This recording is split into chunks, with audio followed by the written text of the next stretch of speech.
பிரித்து பகலை ஆள சூரியனும் இரவை ஆள நட்சத்திரங்களையும் சந்திரனையும் படைத்து மனிதனுக்காக வெட்டாந்தரை உண்டாக்கி பூமியை உண்டாக்கி கடலை ஜலத்தை தனியாய் பிரித்து ஆகாய விரிவை உண்டாக்கி புல் பூண்டுகள் மரம் செடி கொடிகள் மிருகங்கள் ஏதேன் தோட்டத்தை உண்டாக்கி அதில் கனி விருட்சங்களை அங்கேயே பார்வைக்கும் அழகும் புசிப்புக்கும் நல்ல விருட்சங்கள் அநேக விருட்சங்களை எல்லாவற்றையும் அவர்களுக்காய் படைத்து அவர்களுக்கு பொன் விளையிற பூமியை கொடுத்து 3 நதிகள் அவர்களுக்காய் ஓடுது. இப்படி எல்லாவற்றையுமே அவர்களை படைத்து தமது ரூபத்தின்படி தமது சாயல்படி அவர்களை படைத்து தமது ஆவியினாலே தமது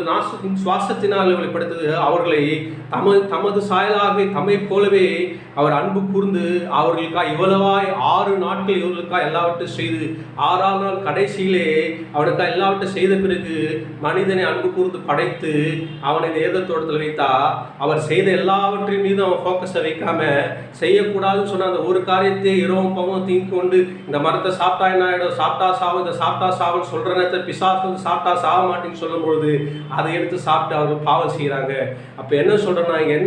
இங்கே எப்படிப்பட்ட அப்ரோச்சை தேவன் எதிர்பார்த்திருக்கிறார், தேவன் எவ்வளவா அன்பு கூர்ந்தார் என்று சொல்லி அந்த அன்பினாலே பகலின் குளிர்ச்சியான வேளையில் அவரிடத்தில் ஐக்கியமாகி ஆண்டவரே நீங்கள் எவ்வளோ அன்பு கூர்ந்து முழு சாயலாம் துருவம் படைத்து எங்களுக்காக எல்லாவற்றையும் நீங்கள் சிருஷ்டி எல்லாமே எங்களுக்கு நாங்கள் எதுக்காக கஷ்டப்பட தேவையில்ல, இதை நாங்கள் பண்படுத்தி காக்கதான் வேலை செய்யணும், பிழைப்புக்காக எந்த வேலையை செய்ய தேவையில்ல, எல்லாமே எங்களுக்கு ஆயத்தமாக இருக்குன்னு சொல்லி அந்த அன்பினாலே அவர் மீது விசுவாசம் கொண்டு அவருக்காய் அந்த ஏதேன் தோட்டத்தை பண்படுத்தி காக்கிற அந்த கிரியை செய்து வாழும்படியாய் அப்படி அவனை படைத்தால் அவன் செய்யக்கூடாது என்று சொன்ன அந்த ஒரு காரியத்தின் மீதே ஃபோக்கஸ் பண்ணி அதை செய்தால் சாவும் அதை செய்தால் சாவன்னு சொல்லி அந்த பயத்தினாலே வாழ்ந்து கொண்டிருந்தனாலே அந்த பயத்தை பிசாசு சாதமாக்கி கொண்டு இல்லை அதை நீங்கள் சாப்பிட்டா சாக மாட்டீங்கன்னு சொல்லி பொய்யை சொல்லி அதை விசுவாசித்து பாவம் செய்து கெட்டு போனார்.